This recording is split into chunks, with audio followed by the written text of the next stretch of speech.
everyone, my name is Liza Martinez. I am from Bacolod City and a proud Sante business owner. And we are privileged today kasi nandito po tayo ngayon sa New Zealand, sa Canterbury Farm. Ma-interview po natin ang CEO ng aming company na si Sir Joey Marcelo. Hi, kamusta? Hello Sir Joey. Bakit po ano yung pinagkaiba ng Sante barley natin compared to all other brands in the market? In the right market. now? Yes, actually ang dami na nagma-market ng barley grass ngayon. Totoo po We yun. started this tagal na 17 years ago. Sinimulan natin. Of course, right now nakakatuwa kasi there are other companies claiming that they are the original, they started it. Okay lang naman. Sa akin, I'm happy with them. But bottom line, we started this 17 years ago. Nung sinimulan natin ang barley, sino ba nakakilala sa barley grass? 'Di ba? Sino ba yung brand na nakilala or nung time na yun? Wala pa 'di ba? So we started it all after only a few years. We've had a lot of testimonies and true enough, Sante became a household brand. Pero alam mo naman sa market, tuwing merong produktong sumisikat, ano yung sumusunod nun? Merong naglalabas din ng similar product, di ba? Ayoko naman sabihin gumagaya, di ba? Because we don't own barley naman, di ba? Yes, Ang may-ari ng barley yung creator natin. Pero maraming sumunod na brand. And it's okay because the market is really huge. Pero true enough, we started it all. 17 years na tayo eh.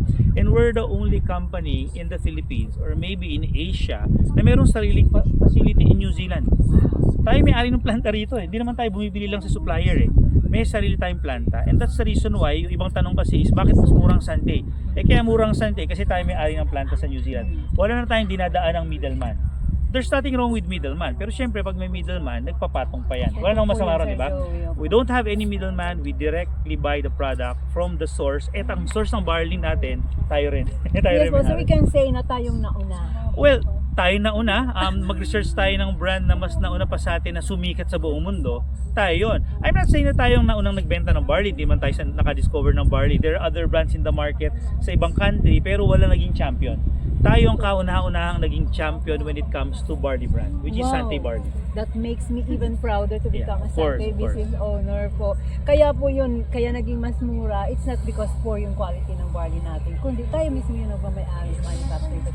Sir Joey, bakit po New Zealand yung napili natin as source na pagagalingan ng barley powder natin? Well, true enough, New Zealand is one of the cleanest countries in the world. Maraming advantages. Number one, yung soil nito. Yung soil ng New Zealand, they call it alluvial soil. You cannot find this anywhere in the world. Okay. Seed ng barley from New Zealand, itanim natin sa ibang lugar, ibang result. Malaki ang tulong ng soil of New Zealand. Number two, climate. Temperate yung climate dito. Hindi sobrang init, hindi sobrang lamig. Kasi ang barley nagtatrive yan, naging yung nutrients ito mas nagiging more powerful if tamang-tama ang temperature. Pag sobrang init, magkakaroon ng bacteria yan. Pag sobrang lamig, ganun din. Pag sobrang basang-basa, ganun din. So, temperate climate ang New Zealand. So, dapat talaga ideal yung condition. Yes, ideal yung condition, sobrang linis ang hangin, tsaka yung tubig dito sobrang linis. Totoo po yun. Kahit anywhere dito, kahit sa gripo ka lang, Pag nakita ka ng sapa dyan, may nakita kang tubig, inumin mo, malinis yun. Kaya po ba manamis na miss yung barley natin? Yes. Actually, yun ang reason talaga. Kung titikman mo yung barley natin dito, sobrang iba yung quality niya. Yung raw barley, natikman nyo na, di ba? Yes, natikman ko na. Ginuyanan nila yung barley na galing sa field. So, we're so blessed because we have a product that is not only designed for Filipinos but for all nationalities. Kasama nga natin ngayon dito yung mga Indonesians, di ba? Yes, visiting the barley farm. At isa po ako sa napakapalad dahil nakasama po ako dito ngayon sa New Zealand. Kaya sa lahat ng mga hindi pa nag-try ng Sante barley products, ano pang hinihintay nyo, subukan nyo na. Ito po yung #1 and the best barley in the world.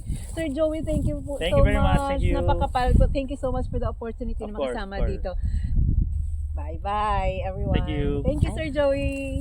Ako naman. Oh, kayo na.